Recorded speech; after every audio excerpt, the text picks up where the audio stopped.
Hello, my name is Brian Kaiser from Vernovis. I'm the founder and president of Vernovis, and welcome to the ComSpark Magazine interview series. And we are partnering with ComSpark Magazine in a series of interviews with IT executives from around the country and around the world. Today, I have the pleasure of talking with Casey Moran. She's one of the vice presidents of IT with GE. Casey, nice to meet you and talk with you. Nice to meet you as well, Brian. Thank you. I think we're going to jump right in here. So can you maybe briefly describe your role and some of the key responsibilities with GE? Sure, Brian. So I've been at GE for about 15 years now. Before that, I was at Procter & Gamble and Hewlett-Packard for about 10 years. And over my time at GE, I've been blessed to have a lot of different opportunities, from working in almost every one of the different businesses as well as at corporate. Right now, I'm in a role at corporate. I'm responsible for data and billing and analytics. And so we spend a lot of time looking at all of the costs and all of the products that we sell internally that facilitates aviation, gas power, healthcare, et cetera, to do all of the great and wonderful things that they do to make products and provide services out to our global customers. So I've been in this role now for about a year and really diving deep on how we can use data to make the best decisions for how we run our internal products and services. Okay, great. So what type of initiatives have you been able to successfully launch in 2020 around the data space? Yeah, 2020 has been interesting for all of us. When we first started in January, our plans kind of drastically changed, as did almost every company's plans change in 2020. The need for data and the need to be able to quickly respond to data consumption within the company was critical. One of the big initiatives we had for 2020 was forecasting. We looked at all of the products and services across not only our existing businesses inside of GE, but as well as the transitioning TSAs. A lot of the work slowed down from a TSA exit perspective because they just weren't capable of exiting on the plans that they thought they would. And then obviously, the GE businesses did not consume at the same levels. We hit a period very early in that March, April timeframe when 80% of the aviation fleet was grounded. And while that is improving, it's not back where it was pre-COVID, and it's going to take some time to get there. So looking internally at what's our consumption of the compute space, the hosting space, the cloud space, and all of those core internal products and services that run the inner workings of IT, we put together forecasting models and ran through those multiple times this year so that we could make the best database decisions around how to manage our costs and manage our fleet inside the company. So that was probably one of our biggest initiatives this year. So you started rolling that initiative out in January, and all of a sudden the big curveball that we all know about, COVID, hits in March. How has remote learning impacted this initiative, and how are you dealing with it now? How are you continuing that initiative through the remote learning process? If I take just a step back and look at remote for IT, there's probably not a parent, grandparent, aunt, and uncle that hasn't had an opportunity to play an IT role this year, right?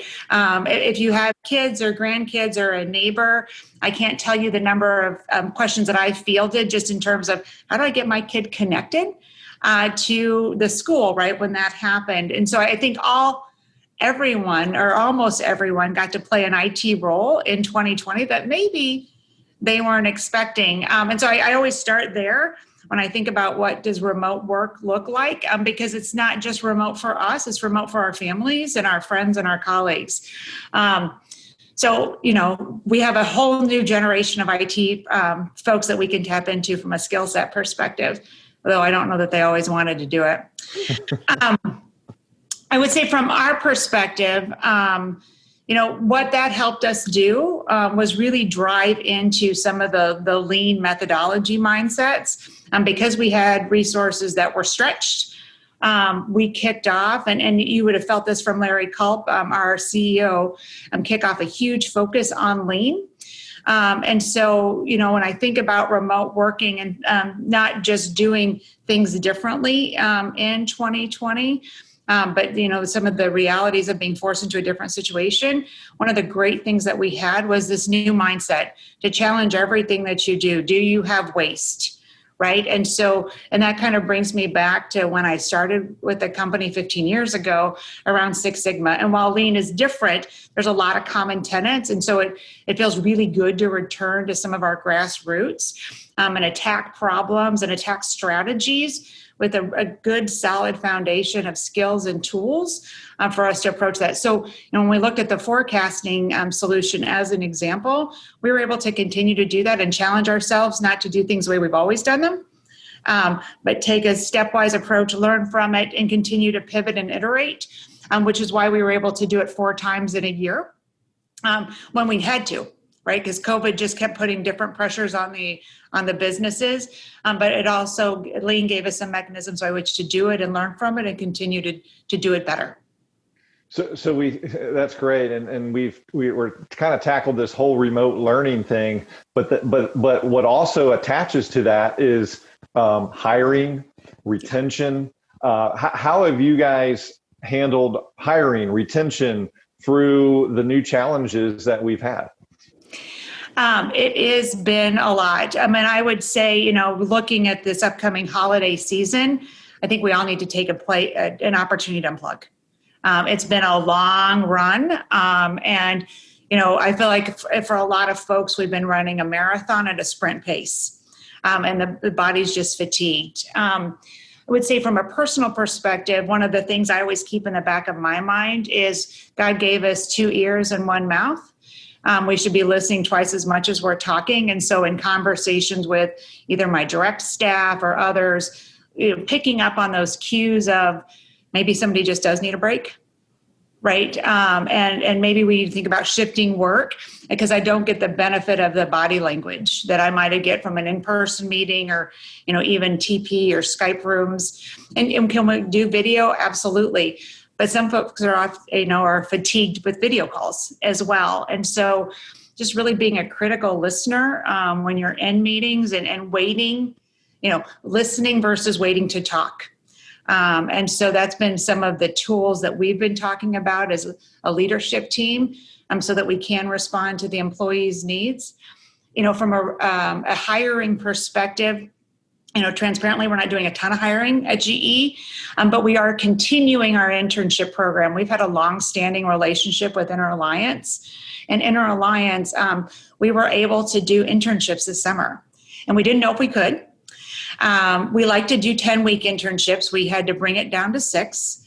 And we did them almost exclusively virtually. But we got some of the best feedback from those folks. I talked to every one of the interns that we have that come in. To just do an executive review with them, talk about the things that are on their mind, get feedback from them as to what we can do better. And we've actually had INTERalliance interns that have come back as college interns that we've actually hired as full-time employees. So while we may not be doing a lot of traditional hiring, we're keeping our pipeline going, right, and continuing to invest in the talent coming up through the high school programs, through the college programs, and then bringing on, great new hires as it makes sense from a company direction perspective. Well, Casey, I appreciate you bringing up INTERalliance. I actually was doing some research on your organization and saw the partnership that you have with them. Can you tell the audience just a little bit about what INTERalliance is? Yeah, please. Yeah, and you're it sounds like your involvement is bringing these people in, but is there anything else around it? Yeah, so INTERalliance is a great program, and there's a couple different programs throughout the United States. Some are INTERalliance, some are not Level Up. I'll think of the one that we work with down in Atlanta. This organization recruits high school juniors and seniors primarily, puts them through an interviewing process, and then puts them in front of companies. We typically challenge them. As I think most of our peer organizations with coding work, project management work, et cetera, in the IT space.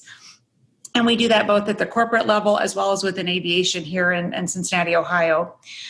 And we invest in them and we get responses from them.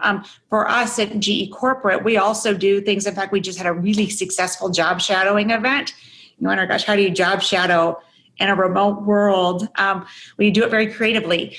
And so we had folks that wanted to job shadow from INTERalliance matched up to mentors.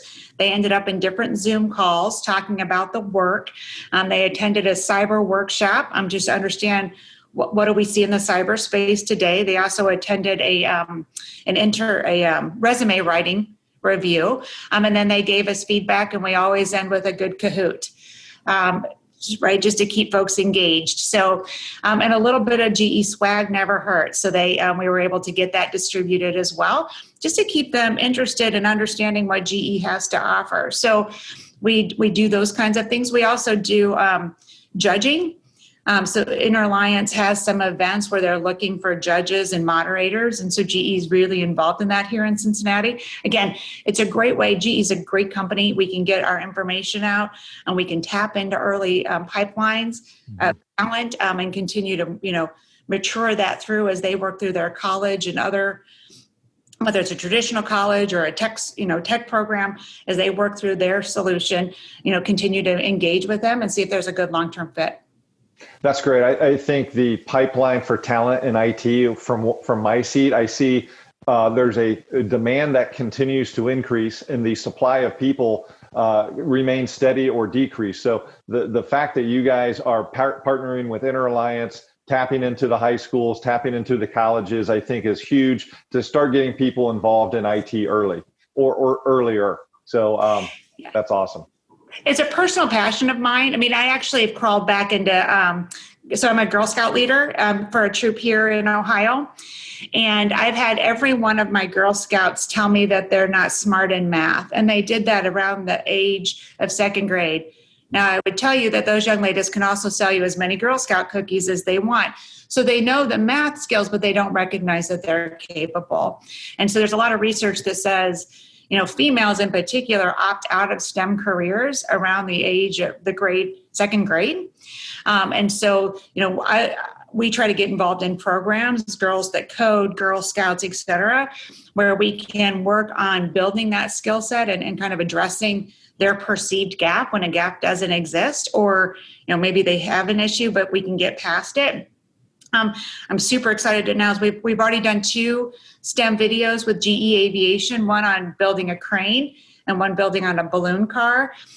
In January of 2021, we will release another GE Aviation video with my Girl Scout troop on how to build a car. And I'm sorry, not a car, a boat, a paddle boat.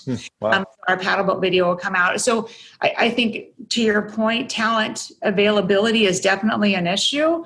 And we as companies have to crawl back in and keep that pipeline going and keep it primed so that we have the talent we need as they become available, as they seek out opportunities. They know that we are a good place for them to land. I love this. That's great, and I appreciate you further explaining that a little bit. And what I'm going to do now, I'm just going to shift gears just a tad here, because we're a few weeks away from closing the book on 2020, which I know has been challenging professionally and personally for many people on different levels in different ways. But if you could look into the crystal ball of 2021. Yeah. Just for a minute, what are some of the big initiatives you guys are looking to take on next year? It's a great question. And we're actually doing our end of the year summaries, as I'm sure many people are in their individual companies. I think lean is going to continue to be one of the hallmark efforts for us in 2021. I grew up in a manufacturing plant. I started working in my dad's factory when I was 5. And the big thing about lean is to recognize it's not just manufacturing. The lean principles and methodology, going to Gemba, can apply in every element of your work. And that's not just true of IT. You can do that in hospitals. You can do that in law firms. You can do that at the grocery store. Going to Gemba and really understanding and working through your processes, your inventory management. You pick it, you can do that. And that's going to be a big focus for us, because transparently, we need to eliminate our waste. as do so many other companies. And so that'll be a big focus for us. Understanding the business dynamics. We will still be living in a COVID impacted world. What does that look like? What does it mean for our demand? Be it in aviation and healthcare and gas and the power businesses, the renewables businesses, we need to understand that. And then internally to that, we as IT need to supply the solutions that meet what they need to be successful in their initiatives. And then continued automation. It's a continuation of the lean mindset, but lean out the process. And as you're doing that, and once you're done with it, what can you digitize, right? What can you take out of the human error so that your products are more reliable on an ongoing basis? That's great. I wish we had more time. This has been very good, and I'd love to keep unpacking things, but also we've run out of time. So I would like to thank Casey for joining us today. Please visit comspark.tech for additional interviews and information, and make it a great day. Thank you. Thanks, Brian. Thank you, ComSpark.